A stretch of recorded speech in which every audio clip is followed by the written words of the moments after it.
First, let me say there is a God. No matter what an atheist may say, no matter what so-called proof they may bring, there is a God. Ah, great. Looks like it's going to be one of those days. Let's do this.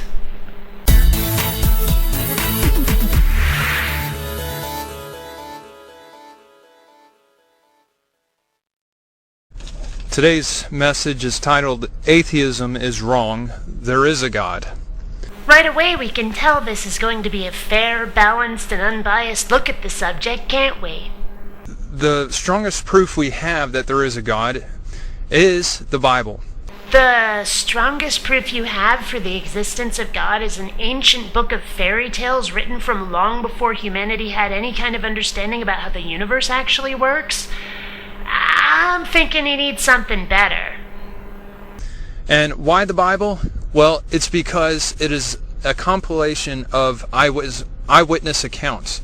And we know how reliable eyewitness accounts are, right? Never mind that these are eyewitness accounts from thousands of years ago that have been translated through several different languages. It's like the universe's longest running game of telephone. And this is your strongest proof for God? The 12 disciples that were with Jesus were eyewitnesses. And not just those 12 disciples, but many others. And in 1 Corinthians chapter 15 it says that he was seen of above 500 brethren at one time. Well, I guess if it says it in your book of fairy tales, it must be true, huh? Do you have any actual scientific data? Something a bit more reliable than basically the religious equivalent of the Inquirer?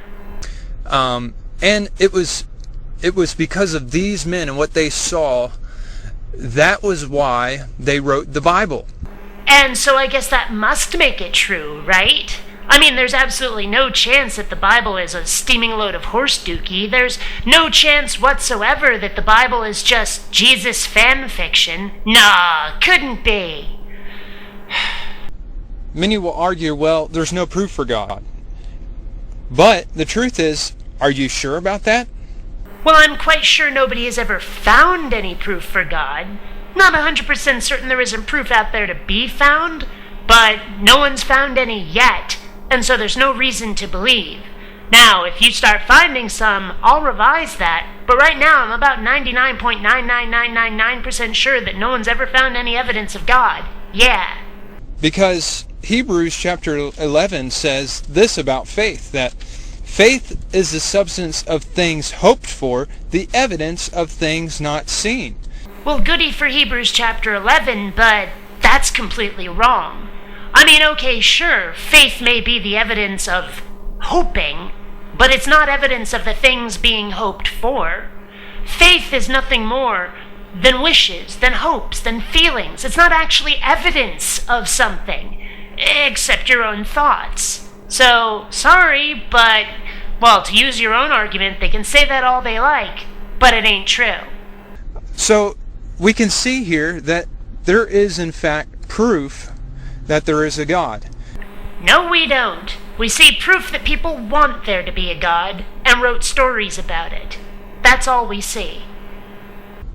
Now, number one, the Jews proved there is a God. No, they didn't. This is a historical fact that Jerusalem was destroyed. The Jews were led captive into all the world, and if you just simply do some research. If you just simply do some research into the Jewish people, you can actually see that, yes, they are in fact in almost all quarters of the earth. They are in fact in every nation under heaven. They're in America, they're in Canada, they're in China, they're in Australia, they're in South America, they're in Europe, they're in Africa, they're in the Middle East, they're in Russia, they're in all these places, Japan. There's a population of Jewish people in all these quarters of the earth. Uh-huh. So your Bible said that, the Jews would emigrate. And, hey, they did. Big deal. All people on this planet have emigrated somewhere else. So what? That's not prophecy fulfilled. That's confirmation bias is what that is. Now, I've seen I've seen a sermon by the preacher Dr. Peter Ruckman, and in his sermon he talks about humanists, and it was kind of funny. I kind of chuckled when he said it, but he said, all humanists, humanist atheists, they're just all egotistical boos. And he said, they talk about, man and the preeminence of man, and I believe in man, and he made fun of him, and I thought it was kind of funny. But it is silly. It really is silly. I mean, you trust in man. So trusting humans is kind of stupid. Alright, I agree. But how is trusting an invisible magical sky fairy any better? In verse 8 it says, "It is better to trust in the Lord than to put confidence in man." Well, if the instruction book for God's cheerleaders says it, I guess it must be so, huh?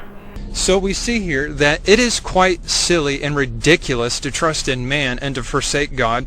And the reason why is because one day you will die and you will go to hell. And it's not because God is bad, but because you are bad. Because there is none good but one, and that is God. Says you. Prove it. Prove it in a way that doesn't rely on an ancient book of superstitious fairy tales written by credulous and biased morons in a pre-scientific era. Seriously, if you can do that, well, we might have something to talk about. But right now, all you've done is spewed nonsense that has no basis in fact. And that's why this is BionicDance, facepalming on Friday. Until next time, fellow space travelers. Please take the time to rate this video. And hey, if you dig what I do, subscribe. And please visit my Zazzle store, where you'll find all kinds of BionicDance merchandise. Ignorance killed the cat. Curiosity was framed.